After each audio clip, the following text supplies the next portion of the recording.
बीड जिल्ह्याच्या केज तालुक्यातील मौजे पैठण सावळेश्वर या प्रसिद्ध गावातील एक सुप्रसिद्ध व्यक्तिमत्व म्हणजे ॲडव्होकेट राहुल खाडप। मागच्या अनेक वर्षांपासून ते छत्रपती संभाजीनगरच्या हायकोर्टमध्ये विधिज्ञ म्हणून उत्कृष्ट असे कार्य करत आहेत। अत्यंत हालाकीच्या परिस्थितीमधून ते वाढलेले आहेत आणि घडलेले आहेत। जिद्द, मेहनत आणि चिकाटी यामुळे ते यशस्वी झालेले आहेत। शिक्षण घेण्याची मोठी जिद्द असलेल्या या राहुल खाडप यांनी अगदी रोजंदारीने देखील वडिलांसोबत काम केलेलं आहे। पुढील शिक्षण घेताना देखील त्यांनी कमवा आणि शिका या माध्यमातून शिक्षण घेतलेले आहे। घरामध्ये सर्वात लहान असलेले हे राहुल खाडप सर्वांचे लाडके होते आणि ते आजही लाडकेच आहेत। या गावातील आणि या परिसरातील लोकांमध्ये त्यांच्याबाबत मोठा आदर सन्मान दिसतो। आईवडिलांच्या आशीर्वादाने ते यशस्वी झालेले आहेत। पुढे त्यांच्या मुली देखील प्रचंड हुशार निघालेल्या आहेत। चांगल्या मार्कांनी त्या देखील शिक्षण घेत आहेत। त्यांच्या सौभाग्यवती देखील उत्तम प्रकारे घर सांभाळून त्यांच्या शिक्षणाकडे लक्ष देतात। छोट्याशा गावखेड्यामधून मन लावून शिकलेले हे व्यक्तिमत्व आता दूर दूरपर्यंत सुप्रसिद्ध झालेलं आहे। या क्षेत्रामध्ये त्यांचे मोठे नाव झालेले आहे। म्हणून अशा या सुप्रसिद्ध व्यक्तिमत्वाचे ॲडव्होकेट राहुल खाडप यांच्या आजवरच्या यशस्वी जीवन प्रवासावर प्रकाश टाकण्याकरिता त्यांच्याशी आमचे मुलाखतकार संतोष रोकडे यांनी साधलेला हा विशेष संवाद पहा आपल्या न्यूज वन महाराष्ट्र वाहिनीवर।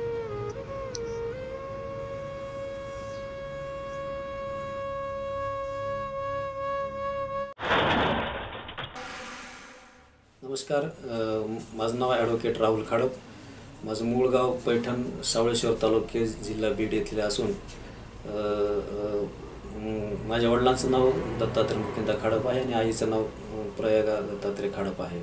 माझं शिक्षण प्राथमिक शिक्षण माझ्या मूळ गावातच इयत्ता 7वीपर्यंत झालेलं असून 8वी ते 10वीपर्यंतचं शिक्षण माझं महाराष्ट्र विद्यालय बनसरोळा येथे झालेलं आहे। त्याच्यानंतर 11वी ते 12वी SRT कॉलेज अंबाजोगाई आणि BAचं शिक्षण खोलेश्वर महाविद्यालय अंबाजोगाई येथे झालेले आहे।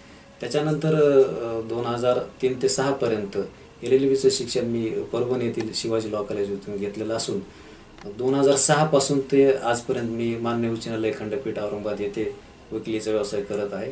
आणि इथं सुरुवातीला जेव्हा मी आलो होतो त्यावेळेस माझे सिनियर ॲडव्होकेट श्री ठोंबरे साहेब यांच्या ऑफिसला मी जॉईन केलं होतं आणि त्यांच्याकडं ज्युनियरशिप करून मी आता माझी स्वतंत्र इंडिपेंडेंट प्रॅक्टिस करत आहे। आणि त्या काळामध्ये त्यांनी खूप सहकार्य केलं आणि केवळ त्यांनी मला घडवल्यामुळं मी आज इथे वकिलीचा व्यवसाय करत आहे।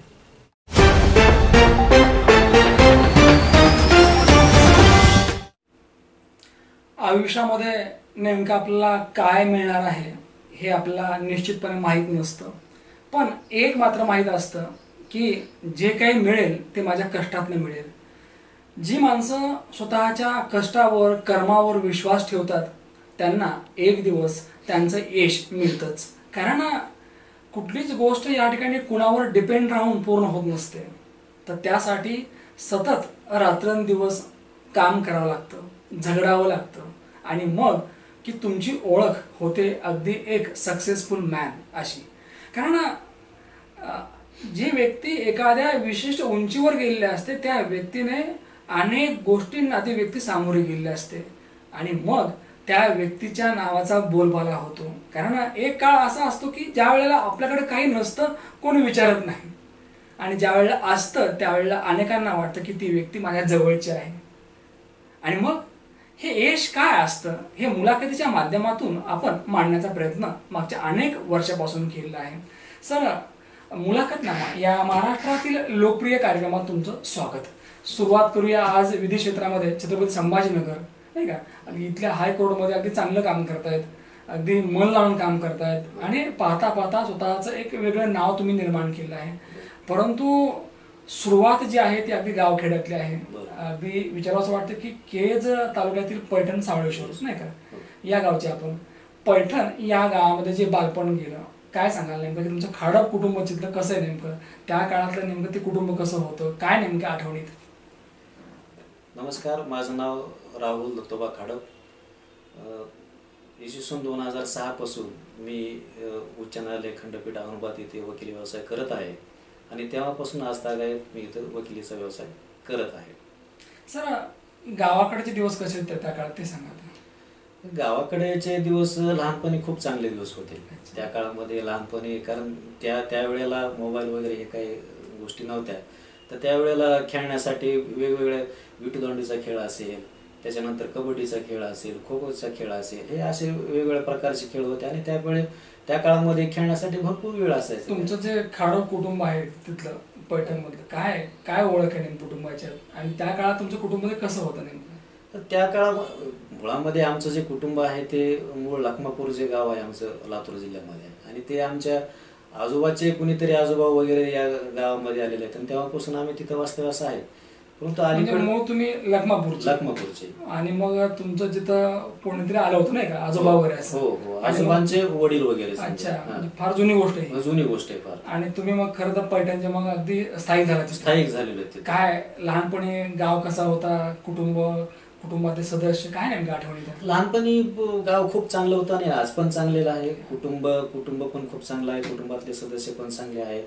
आणि मुळामध्ये आमचे जे वडील आहेत दत्तू मुकिंदा खाडप, त्यांची गावामध्ये एक खाडप मामा म्हणून एक वेगळी ओळख आहे. कारण आमच्या गावामध्ये आमचं कुटुंब आहे, केवळ 4 घरं आहेत आमची, आणि बाकी सगळे चौधरी काटे हे सगळे गावातले कंपनी आहेत आणि प्रत्येक घरामध्ये आमचे नाते जुटलेले आहेत. त्याच्यामुळे आमच्या वडिलांना सगळेजण खाडप मामा याच नावानं ओळखतात आणि त्यांची ती ओळख आहे. अख्ख्या गावभर वडिलांची ओळख मामाच असेल, खाडप मामा म्हणून. मला असं वाटतं की या मामामध्ये फार आपुलकी नाही का? बिलकुल. कारण आपण त्याच व्यक्तीला मामा म्हणतो जी व्यक्ती मायाळू असते. येस, नाही का? बरोबर. सर, लहानपणी ज्या गोष्टी आपल्याला आवडतात त्या गोष्टी आपल्याला मिळतील असं नाही. अशा कुठल्या गोष्टी होत्या की ज्या आवडायच्या पण मिळाल्या नाहीत? बऱ्याच गोष्टी आहेत. आता जसं की मी जेव्हा 4थी 5वीला शिकायला होतो त्यावेळेला माझ्या एका मित्राने एक सायकल आणली होती. त्यावेळेस त्या छोटी सायकल होती आणि मला असं वाटायचं की मला पण ती आता सायकल घ्यावी, परंतु त्या गोष्टी तेव्हा मिळत नव्हत्या. कारण शेवटी सर्व कुटुंब जे आहे ते शेतीवर अवलंबून असायचं आणि त्या काळामध्ये शेतीतून तेवढं काय फारसं उत्पन्न मिळत नव्हतं. अशा काही गोष्टी आहेत ज्या की मिळाल्या. बऱ्याच वेळा काय असतं की ज्या वेळेला पाहिजे तेव्हा मिळत नाही आणि एक वेळ अशी येते की सगळं आपण घेऊ शकतो पण वेळ नसतो. बिलकुल, अगदी बरोबर आहे तुम्ही म्हणताय ते बरोबर आहे. आता सायकल घेण्याची परिस्थिती आहे, चांगली आहे, पण आता सायकल खेळायला वेळ नाही. बरोबर आहे, ही गोष्ट आहे की नाही? कारण हे चालतं करतं, परंतु एक आहे की ते दिवस वेगळेच होते नाही का? बिलकुल. सर, ज्यांच्यामुळे तुम्ही घडलात, खास करून तुमचे वडील नाही का आणि आई, तर मला सर्वात प्रथम ऐकायला आवडेल तुमच्या आईबद्दल. म्हणजे काय असतं की लेकरू कितीही मोठं झालं की त्याच्या हृदयामध्ये आईचा कप्पा कायम असतो नाही का? तर काय सांगाल आईबद्दल? आईबद्दल खरं बघायला गेलं तर सर्व बोलावं थोडं कमी आहे. माझी आई म्हणजे अतिशय मनमिळू आणि एकदम शांत स्वभावाची आहे. म्हणजे अनेक गोष्टी तिनं पचवलेल्या आहेत. समजा संघर्ष असतील वेगवेगळ्या त्यांच्या संसारातले, आम्हाला शिकवण्यासाठी केलेले संघर्ष असतील. त्याच्यामुळं आईबद्दल म्हणजे जेवढं बोलता येईल तेवढं कमीच आहे. आज सुद्धा मला, सर मी खोटं सांगत नाही, मी दररोज सकाळी 7:30 वाजल्याबरोबर मी माझ्या आईला फोन करत असतो. अच्छा. मग कधी आई उचलती, कधी वडील उचलते. हल्ली तुम्ही उल्लेख केला की गावाकडून नेहमी जाता, म्हणजे अगदी महिन्यातून एक चक्कर असते. मला असं वाटतं ही चक्कर शेतीसाठी नाही, ती चक्कर आई आणि वडिलांसाठी असते. नक्की आई आणि वडिलांसाठीच आहे. आणि वडील जरा थोडं पायाच्या दुखण्यामुळे थोडंसं एका जागेवर असल्यामुळं 15 दिवसाला किंवा 1 महिन्याला मी चक्कर नक्कीच मारतो. मला असं वाटतं की आई वडिलांबद्दल जितकं बोलावं, त्यांची जितकी सेवा करावी तेवढी कमीच आहे नाही का? बिलकुल. सर, लहानपणी ज्या वेळेला खोड्या करायच्या किंवा आणखी कुठल्या गोष्टी घडायच्या त्यावेळेला आईची रिॲक्शन काय असायची नेमकी? आईची रिॲक्शन कसं आहे, जेव्हा कुणी तक्रार घेऊन यायचं की तुमच्या मुलांना असं केलं त्यावेळेस आईची रिॲक्शन खूप राग यायचा आईला. कधी कधी मारत पण होती आई. आपण जेव्हा चुकतो ना आई बिलकुल मारलाच पाहिजे. म्हणून तर आपण या ठिकाणी आज आहेत. आईच्या अवतीभोवती कशी होतात नेमके ते सांगा. म्हणजे अगदी तिच्या स्वयंपाकापासून तिच्या अनेक गोष्टीपर्यंत, किंवा तुमचा आजोळा असेल नाही का, कसं होतं आयुष्य? मी मुळामध्ये कुटुंबामध्ये सगळ्यात लहान होतो, त्यामुळे सगळ्यात लहान असल्यामुळे सगळ्यांचा आवडता. आणि विशेष म्हणजे मी पूर्ण काळ माझा आई वडिलांपाशीच गेलेला आहे. लहानपणापासून मी लहान असल्यामुळं सगळं म्हणजे आई वडिलांचं माझ्याकडे फार लक्ष असायचं. आणि मग माझं जे आजोबा आहे वाटुंबा, मग त्या काळामध्ये जाण्या येण्यासाठी काय तेवढे वाहनाची वगैरे सुविधा नसायची, तर सावळेश्वरहून आम्ही ते मधून चालत जायचं आहे. चालत जायचं? हो, सावळेश्वरहून जोळवण मार्गे वाटुंब्याला आम्ही चालत जायचं आहे बरोबर तिथं. आणि अजून पण खूप चांगलं आहे माझं. बरं, म्हणजे ते जे दिवस होते चालत जायचे, हो हो. आता नाही दिवस नाही, आता ते दिवसच नाही, चालत जायचे दिवस राहिलेच नाहीत आता. पण त्यावेळेला अगदी उत्साहाने आईबरोबर तुम्ही चालत जायचं? नक्कीच, फार उत्साह यायचा. आम्ही मध्ये चालत जायचं आणि मध्यंतरी आम्ही जोडबनला एक ठिकाणी नातेवाईकाकडे थांबायचो, 10-15 मिनिट पाणी प्यायचं आणि तिथून मग परत चालत जायचं आम्ही वाटुंब्याला. सर, निश्चितपणे असं म्हणतात की गेले ते दिवस फक्त राहिले आठवणी, नाही का?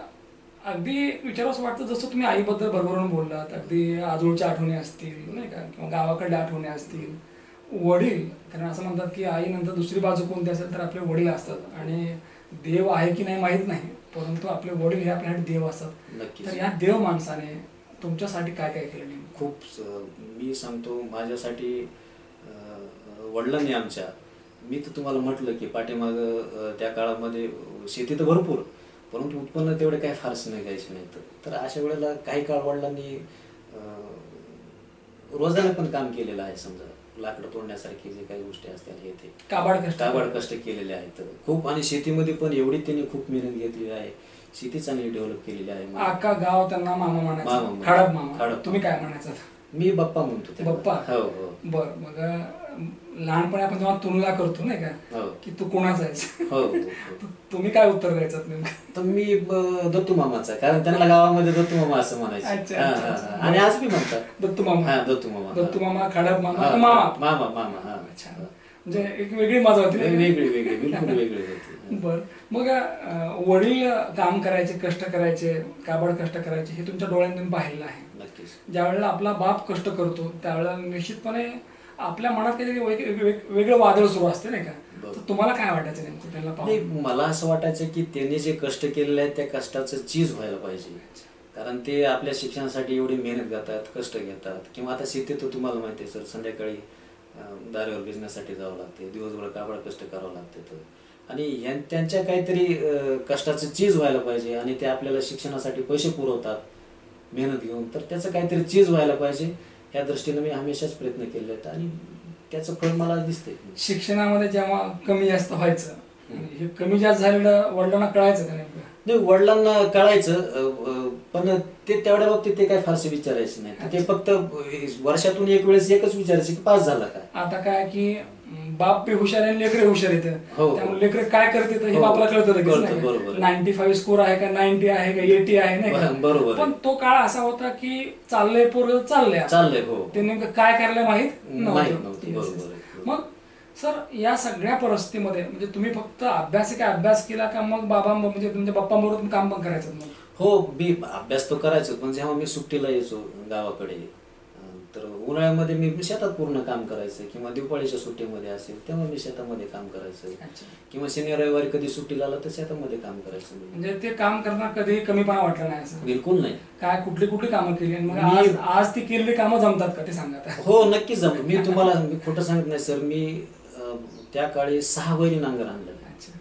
नांगराचं असेल, त्याच्यानंतर पुन्हा पाळी असेल, त्याला वखरणी वगैरे म्हणतात आजकाल, पेरणीचं काम असेल, पुन्हा ऊसाला पाणी देणं असेल. अगदी अलीकडे मी गेल्या वर्षी सुद्धा काम केलेलं आहे शेतामध्ये. शेतकऱ्याच्या लेकराला, शेतकऱ्याच्या पोराला काम जमत नाही असं एकही लेकरू सापडणार नाही, त्याला सगळंच येतं, नाही का? निश्चितपणे. आणि ही सगळी कामं केली आणि ही कामं करून तुम्ही शिकलात खरं. येस. म्हणजे आताच्या पोरांना जर कुठलं काम सांगितलं आपण की तांब्या उचल, ग्लास उचल, ते सांगतात माझा अभ्यास आहे, हो, नाही का? पण तुमची एक पिढी अशी होती की काम आणि अभ्यास हे बरोबर चाललं खरं तर. नक्कीच. सर, प्राथमिक शिक्षण जे आहे ते गावात झालं किंवा बाहेर झालं? नाही, गावातच झालं. माझं 7वी पर्यंतचं शिक्षण हे गावातच होतं. आमच्या गावामध्ये प्राथमिक केंद्रीय शाळा असल्यामुळं चांगली शाळा होती त्या काळामध्ये, पण आज बी आहे. त्याच्यामुळे माझं गावातच शिक्षण झालेलं. बरं. आणि मग ज्या वेळेला प्राथमिक शिक्षण संपलं आणि मग प्रश्न असतो पुढं काय नाही, नेक्स्ट, तर त्यावेळेला काय नेमकं ऑप्शन होतं? ऑप्शन बनसरोळ्याला जी शाळा आहे बनसरोळ्याची, महाराष्ट्र विद्यालय बनसरोळा, तर त्या शाळेबद्दल चर्चा चालू होती की इथं शाळेमध्ये घालायचं वगैरे. आणि मग मला वडिलांनी विचारलं की तुला शाळेत तिथं बोर्डिंगमध्ये तुला घालायचं आहे, तू राहणार का? मी हो म्हटलं. आणि मग तिथं 8वीला ऍडमिशन तिथे घेतलं. सर, गावातनं बाहेर पडलात, असं म्हणतात की एक एक पायरी आपल्याला गाठायची असते. हो. आणि पहिली पायरी म्हणजे गावाच्या बाहेर पडायचं होतं. बरोबर. महाराष्ट्र विद्यालय बनसोडीत नावाजलेली शाळा, Yes. ज्या शाळेनं आपण घडलात नाही का. हो, yes. सर त्या काळामध्ये तिथलं बोर्डिंगचं आयुष्य कसं होतं, शाळा कशी होती, तुमचे मित्र ते सांगा आता. खूप चांगली कारण होती. तुमच्या खूप आठवणीची. येस, त्या काळामध्ये खूप शाळा चांगली होती, बोर्डिंग चांगली होती. आज बी असेल, मी आता अशात माझं काही जाणं नाही, परंतु त्या काळाला खूप चांगली शाळा होती. त्यावेळेला नारायणदादा काळजाते होते आणि ते खूप विशेष लक्ष द्यायचे. प्रत्येक विद्यार्थ्याचं त्यांना नाव माहीत असायचं, गाव माहीत असायचं, एवढ्या मोठ्या विद्यार्थी होतो. खूप शिक्षण खूप चांगलं होतं. असं म्हणतात की नारायणदादा काळजाते म्हणजे फार थोर माणूस, मोठा माणूस, हो, yes. की ज्या माणसानं अख्खं आयुष्य या ठिकाणी गोरगरिबांची लेकरं घडावीत यासाठी खर्च केलं. येस. तुम्ही दादांना जवळून पाहिले नाही हो, का? हो. काय बॉन्डिंग होती दोघांची? मी दादांना जवळून पाहिलंय आणि मी दादा जेव्हा बाहेर गावून यायचे त्यावेळेला त्यांच्या कार्यालयाकडे जाणारा जो रस्ता होता त्या रस्त्यालाच माझी खोली होती. अच्छा. आणि मग ती संध्याकाळी 8-8:30च्या दरम्यान यायचे. त्यावेळेस ते केस समजा काहीतरी गाडी होती आणि मग ते आले की मग जाताना आवाज द्यायचे, मी तुझ्या गावाहून आलो म्हणायचे. आता हा. मी त्यांच्या एवढं लक्ष होत नाही. हो, बिलकुल लक्ष होतं. अच्छा. बरं वाटत असेल. खूप खूप आनंद कारण तो वाटायचा. का म्हणजे मोबाईल नव्हते, फोन नव्हते, काहीच नव्हतं सर. फक्त माणसांचे एकमेकाचे संदेश होते. संदेश एवढंच होतं. मला असं वाटतं ते चांगलं होतं खरं तर. खूप चांगलं आहे की नाही. खूप चांगलं. आता फोन आले तरी सुद्धा माणसं जवळ नाहीत. हो, फोन त्याच्यामुळेच माणसं दुरावले की काय असं वाटायला लागलं. सर बोर्डिंग मध्ये लाभलेले जे मित्र त्या काळातले, काय कसं होतं ते रुटीन नेमकं तुमचं? बोर्डिंग मध्ये आमचं सकाळी 9 वाजेपर्यंत आमचे सगळे आम्ही तयार वगैरे व्हायचं. आणि 9:30च्या दरम्यान आम्हाला जेवणाचा वेळ असायचा. 9:30ला आमचं जेवण वगैरे झालं की 10-10:30ला शाळा असायची. त्याच्यानंतर 4-4:30 वाजेपर्यंत शाळा असायची. पुन्हा थोडाफार आम्ही खेळ खेळायचो. पुन्हा संध्याकाळी पुन्हा जेवणाचा टाइम असायचा आणि नंतर 8 वाजल्यापासून बोर्डिंग म्हणलं की अनेक विद्यार्थी असतात, अनेक गावचे असतात, हो. अनेक भिन्न स्वभावाचे हो, असतात. असतात. आणि अशा ठिकाणी जी मुलं राहतात ती भविष्यामध्ये चांगली बनतात. नक्कीच. कारण त्यांना माणसांची सवय लागली असते नाही का. बिलकुल, हो. तर त्या ठिकाणी तुम्हाला लाभलेले मित्र कोणकोणते आता की जे आजही तुमचे चांगले मित्र आहेत ते? आता ते हनुमान गायकवाड म्हणून आहेत, आमच्या गावाच्या शेजारचेच आहेत. अच्छा. हा, ते त्या ठिकाणी म्हणजे मला आजही तुमचे ते चांगले मित्र आहेत? हो, चांगले मित्र आहेत. आज पण ते आमचं कधी गावाकडे गेले की भेट होत येत असते, आमचे बोलत असतो. आणि बोर्डिंग व्यतिरिक्त शाळेतले मित्र म्हटलं तर मग मोजोळा गावातले रवी रोकडे आहेत, त्याच्यानंतर बाळासाहेब गोरे आहेत, ते आता प्राध्यापक आहेत.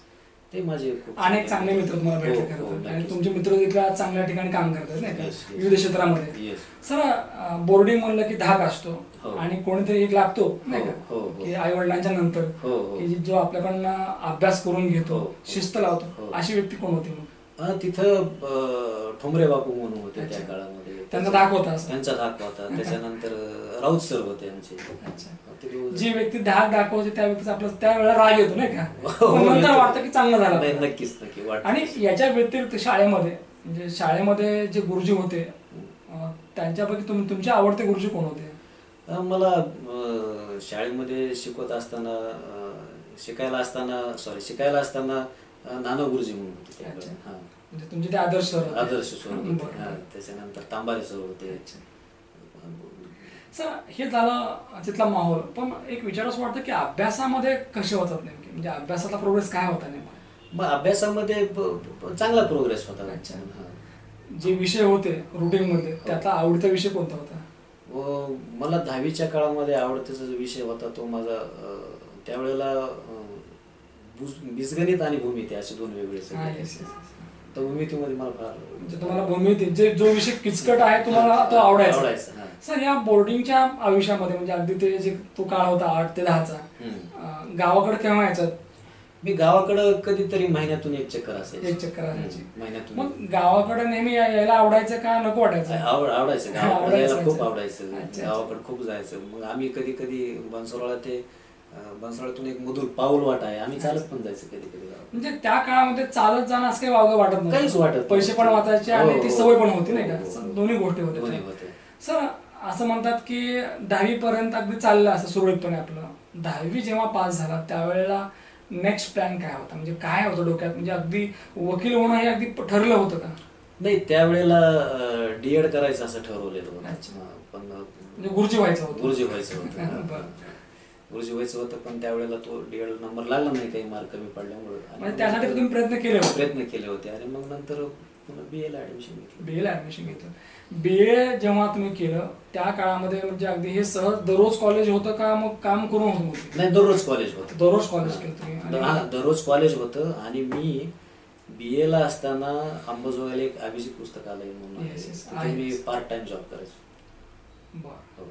अभिजित पुस्तकालयामध्ये? हो, हो. Abhijit book stall. हा, अभिजित बुक स्टॉल. सावरकर चौक. येस. किती वर्ष काम केलं तिथं? मी जवळपास 1-1.5 वर्ष काम केलं. 1.5 वर्ष. हो. म्हणजे आपलं शिक्षण बंद नाही पडलं पाहिजे. नाही पडलं पाहिजे. हो. निश्चितपणे. मी कॉलेज सुटलं, दुपारी कॉलेज सुटलं की जेवण करून यायचं आणि म्हणजे त्या अभिजित बुक स्टॉलचे जे मालक आहेत त्यांना देखील आज अभिमान वाटत असेल नक्कीच की आपल्याकडे वाटत काम करणारा एक मुलगा आज एक नामवंत वकील आहे नाही का? बरोबर. निश्चित. मला असं वाटतं की काम असा करावा, प्रवास असा करावा की लोकांना आपलं भूषण वाटलं पाहिजे नाही का? नक्की. सर, ज्या वेळेला BA झालं त्यावेळेला म्हणजे तुम्हाला वाटलं का की आपण लॉ केला पाहिजे का कोणी सांगितलं तुम्हाला? मी आमच्या गावातलेच माझे मित्र आहेत विलास चौधरी म्हणून, तर ते बीडच्या लॉ कॉलेजवरती सर्व्हिसला होते. ते माझे खास मित्र. आणि मग विलास चौधरी. विलास चौधरी. बरं. मग त्यांनी सांगितलं की तुम्ही, कारण त्यावेळेला काही माहित नसतं की पुढं समजा पुढं काय करायचं ते. मग मी विचारलं पुढं काय, मग त्यांनी सांगितलं, त्यांनी सजेस्ट केलं की लॉ करा, वकील झाला तर चांगलं होऊन जाईल. सर, निश्चितपणे विलासजी चौधरी यांनी खरं तर आभारच मानले पाहिजे नक्कीच. की ज्यांनी राहुलला एक वेगळी चाहूल दाखवली. मी आणखीनही त्यांची भेट झाल्यावर मी म्हणत असतो की केवळ तुमचे आभार मानले पाहिजे. नक्कीच आभार. सर, थोडं मागे येऊ आपण. बुक स्टॉलला जेव्हा तुम्ही कामाला होतात 1.5-2 वर्ष, तर ज्या ज्या वेळेला त्या दुकाने असताना गावाकडची माणसं येत असतील किंवा आसपासची पाहुणे रावळे, काय फील व्हायचं नेमका? नाही, तसं काही वाटत नव्हतं. काही काय ते आपण तो निवडलेला मार्ग होता, तसं काही वाटायचं नाही. कधी कधी काय होतं, थोडीशी लाज वाटते नाही, बिलकुल नाही. लाज म्हणजे आपल्याला आपल्या कामाची लाज नाही नाही वाटली. आणि तुम्हाला नेहमीच कुठलंही काम असेल तुम्ही ते अगदी मन लावून केलं. बिलकुल. आणि म्हणूनच कदाचित तुम्हाला त्या कष्टामुळे इथपर्यंत येता आलं. नक्कीच. सर, विलासजी चौधरी यांच्यामुळे तुम्हाला हे विश्व दिसलं खरं तर लॉ कॉलेज. मग लॉ कुठे केलं तुम्ही? मी परभणीला. परभणी. त्यासाठी तर मग अगदी आपल्याला बीड होतं, परत छत्रपती संभाजीनगर, त्या काळातला औरंगाबाद होतं MP लॉ कॉलेज. परभणीची निवड का केली? तर तिथं त्यावेळेला लातूर होतं वाटल्यास. होतं, पण तिथं जे आहे ते आमचे नातेवाईक संजय चौधरी म्हणून आमच्या वाड्यातले, ते तिथं BSc ॲग्रीला होते. आणि आणखीन एक दुसरे संग्राम चौधरी म्हणून आहेत, आता त्यांचं ते याचा कारखाना आहे, कटाई मशीन वगैरे तिथे केसला. हा, तर ते तिथे शिकायला होते. मग त्याने असे सजेस्ट केलं की परभणीला या कॉलेज चांगलं आहे. मग त्यानुसार आधार देणार आणि गावातला आहे म्हणून मी गेलो होतो. परभणी या ठिकाणी लॉ केलं तुम्ही. हो. आणि अगदी चांगल्या मार्काने पास आउट झाला तुम्ही. सर, ज्या वेळेला लॉ पूर्ण होतं नाही का, एक फील असतो, बरोबर, काळा कोट आपल्या अंगात आलेला असतो नाही का. आणि आतापर्यंत जे आयुष्य होतं ते फक्त राहुल खडप असं होतं. आता मात्र ऍडव्होकेट राहुल खडप झालं होतं. तर काय म्हणजे ज्या वेळेला अनेक पर्याय असतील, केज असेल आपलं तालुक्याच्या ठिकाणी, आपलीच माणसं असतात, आपल्याच माणसाची भांडणं असतात, परत अंबाजोगाई होतं. मग छत्रपती संभाजीनगर या महानगराची निवड करण्याचं कारण काय ठरलं? त्याचं काय, 2006 साली जेव्हा माझं LLB पूर्ण झालं, तर मग मी अंबाजोगाईला गेलो. तर तिथं आमच्या गावातील आमचे नातेवाईकच दिलीप वसंतराव चौधरी म्हणून ॲडव्होकेट आहे, ते त्यावेळेस सरकारी वकील होते. आणि मग मी त्यांच्याकडे गेलो आणि त्यांना म्हटलं की मला आता अशी प्रॅक्टिस चालू करायची. मग त्यांनी सांगितलं की मग तुम्ही इथं बीडला अंबाजोगाईला वगैरे प्रॅक्टिस करण्यापेक्षा तुम्ही हायकोर्टामध्ये प्रॅक्टिसला जावा.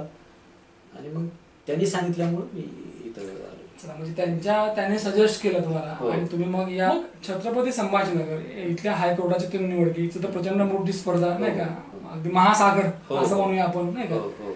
आणि मला असं वाटतं की जर जिंकायचं असेल, पुढे जायचं असेल तर मग महासागरात उडी घेतलीच पाहिजे. नक्कीच. डर के आगे जीत आहे. मग डर के आगे जीत आहे हे म्हणायला सोपं, पण तुम्हाला त्यावेळेला असा डर वाटला होता का, भीती वाटली होती का की आता काय होईल नेमकं आपलं जिथं? हो, वाटली होती, नक्कीच भीती वाटली होती. मग भीती जरी वाटली असेल तर पहिल्यांदा एक आपल्याकडे प्रश्न असतो की जायचे, तर त्या काळात अशी परिस्थिती जायचं कसं, त्यानंतर आल्यानंतर मग इथं जर प्रॅक्टिस चालली नाही तर भागवायचं कसं. तर मग कसे आलात आणि कसं भागवलं ते सांगा. मुळात त्याच गोष्टीची भीती वाटते, कसं राहायचं कुठं आणि कुठं ऑफिस जॉईन करायचं वगैरे. परंतु मगाशी मी म्हटल्याप्रमाणे आमचे दिलीपराव चौधरी जे आहेत त्यांनी सांगितलं की इथं मी एक नामांकित वकील आहेत ॲडव्होकेट सिद्धेश्वर ठुमरे, त्यांना मी फोन करून सांगतो आणि तुम्ही त्यांच्या ऑफिस जॉईन करा. त्यांनी सांगितल्याप्रमाणे मग मी इथं आलो. मग आमच्या सरांना फोन केला, ठुमरे सरांना, मी सांगितलं असं असं मी आलेलो आहे. ते म्हणले ठीक आहे, या ऑफिसला. आणि मी गेलो आणि मग त्या दिवशीपासून जॉईन झालो त्यांच्याकडे.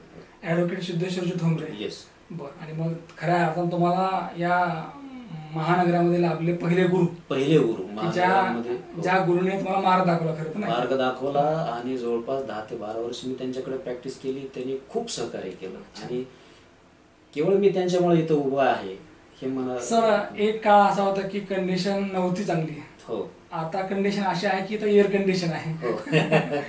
काय वाटतं नेमकं आता? खूप अतिशय चांगलं वाटतं. अच्छा. 17 वर्ष झाले इथं तुम्ही झगडतायत, लढतायत, हो. उभारत होता. 17 वर्षामध्ये अनेक अडचणी आल्या असतील नाही का? तर ज्या ज्या अडचणी आल्या त्यावर कशी मात केली? खूप आता वकिली व्यवसायामध्ये अनेक अडचणी असतात. सुरुवातीला प्रकरण येण्यापासून अडचणी असतात. आल्याच्या नंतर त्याचे ड्राफ्टिंग आहे, त्याच्यानंतर कोर्टासमोर प्रेझेंट कसं करायचं, या अनेक अडचणी असतात. त्याच्यावर वेगवेगळ्या पद्धतीनं मी तुम्हाला म्हटलं तसं आमचे सिनियर जे आहेत ते ठोंबरे सरांनी खूप मार्गदर्शन केलं.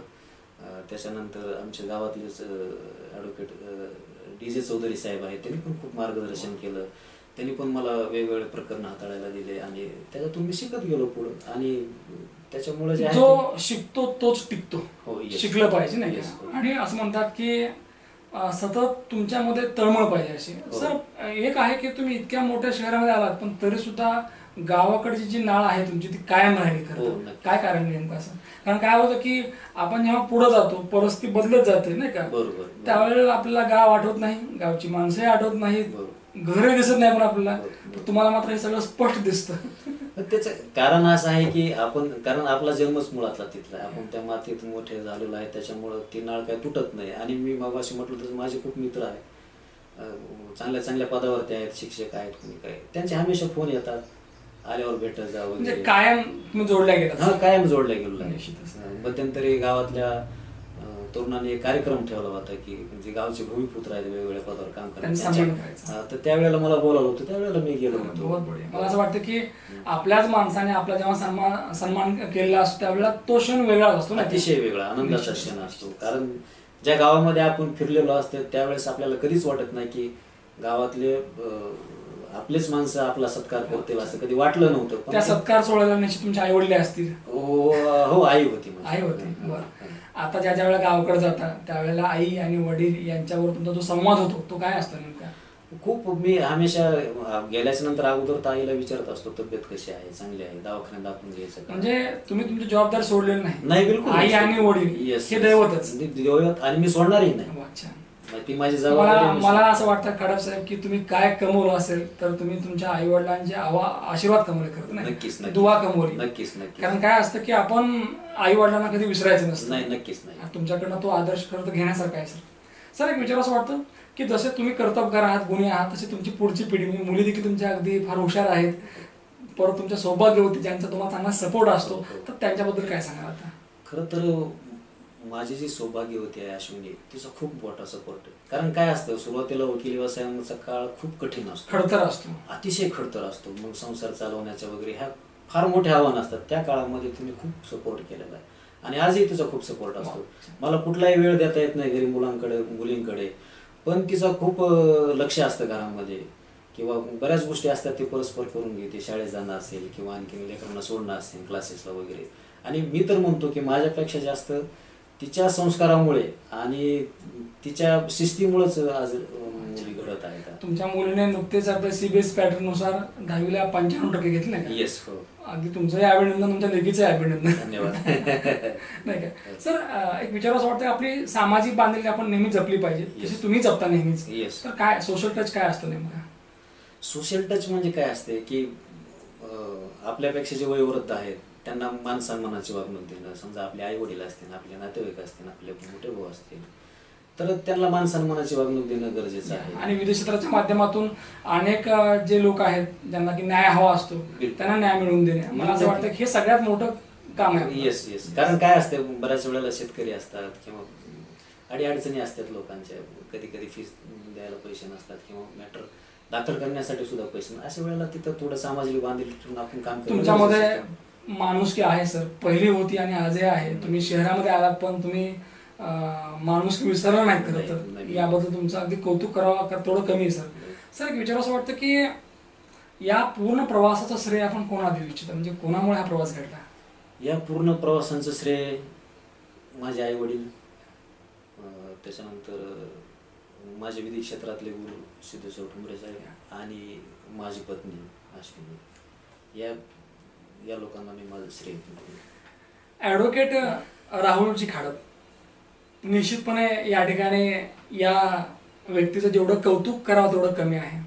मी कौतुक या शब्दाचा वारंवार उल्लेख यासाठी केला आहे कारण ज्या परिस्थितीमधून ते इथपर्यंत आलेले आहेत ते अगदी वाखाणण्याजोगं आहे खरं तर. कारण अगदी गावखेड्यामध्ये राहून या ठिकाणी अगदी आईवडिलांना सहकार्य करून बोर्डिंगला राहून अगदी प्रामाणिकपणे सतत या ठिकाणी लढत राहिले. प्रसंगी या ठिकाणी कुठलंही काम केलं, कुठल्याही कामाची कधी लाज बाळगली नाही आणि कदाचित ते केलेलं काम आज कामाला येते, नाही का?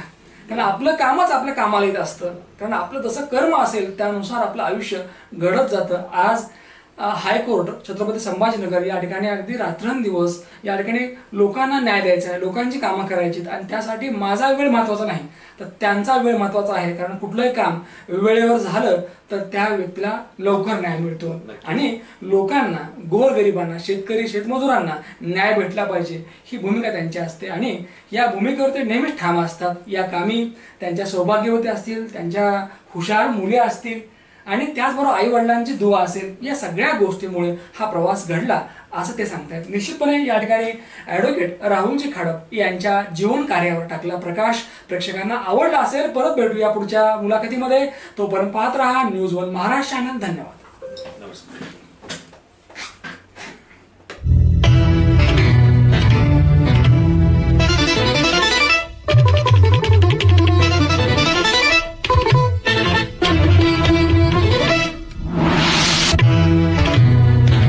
न्यूज 1 महाराष्ट्र, आवाज